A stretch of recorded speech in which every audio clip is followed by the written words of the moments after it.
These rudiments and exercises you just heard, I also learned when I was about 8 years old. It's one of my favorite things to still utilize till today in my practice regimen. I find ways to still incorporate these basic tools.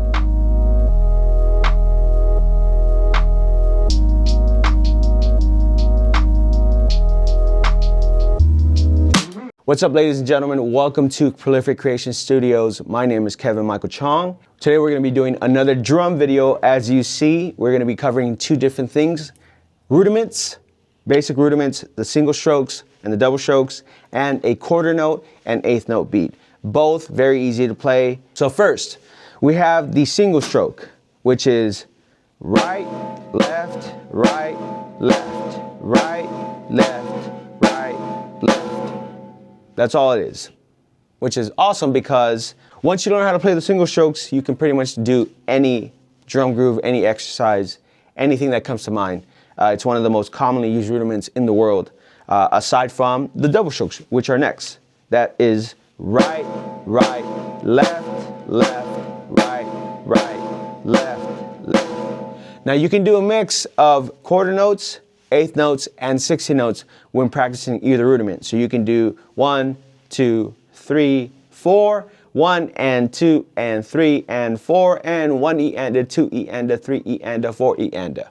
Now if you're unfamiliar with how to count, quarter notes are 1, 2, 3, 4. With eighth notes, you add the word and. 1 and, 2 and, 3 and, 4 and. Lastly, when you get onto 16 notes, it's 1 E and a 2 E and a 3 E and a 4 E and a. I know it's a little weird to have words follow numbers in that way, but that's the way it is. It's 1 E and a, 2 E and a. Now again, these rudiments you can utilize in any which way you'd like. It's important to know how to subdivide, and that's basically understanding the difference between the quarter note, an eighth note, a 16 note, or 32nd note. Once you learn how to do that, the possibilities are endless. That's the awesome thing about drums and music, in that you can find thousands of ways to alternate exercises, add an accent, take away an accent, add ghost notes, all these different things that really make the drums an awesome instrument to learn. So again, we have the single stroke, which is right, left, right, left, right, left, right, left, and a double stroke. Right, right, left, left, right, right, left, left. Put them together if you like, between quarter notes and eighth notes. 1, 2, 3, 4. 1, 2, 3, 4. 1 and 2 and 3 and 4 and 1 and 2 and 3 and 4 and. Pretty simple, right? You'll get to a point where you'll know the single strokes and double strokes like the back of your hand. So now we're gonna move on to the quarter note beat and the eighth note beat. So for the first beat, you're gonna hit the hi-hat and the kick as such. On the second beat, you're gonna hit the hi-hat and the snare. Third beat, you repeat like beat 1, 3, and 4. So, 1, 2, ready, go. 1, 2, 3, 4. 1, 2, 3, 4. Pretty simple, right?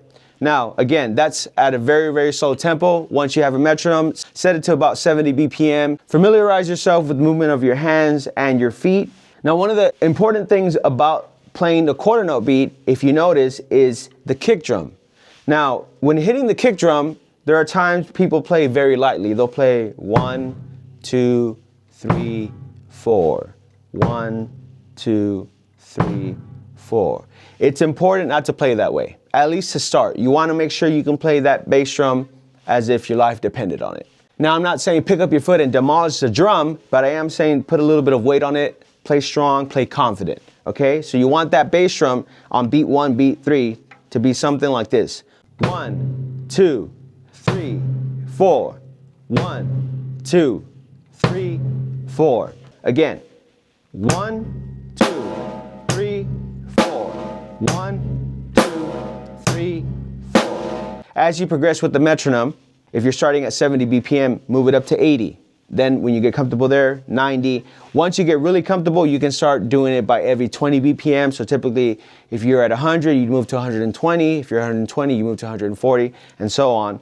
But that way you can see the progress that you're making in playing a little bit faster, but it's also playing confident and also playing correctly, right? Your posture is right, you're not slouching, your hands are in proper form, as well as your foot touching the bass drum pedal, okay? So you have 1, 2, 3, 4, 1, 2, 3, 4. I'm gonna go a little bit faster.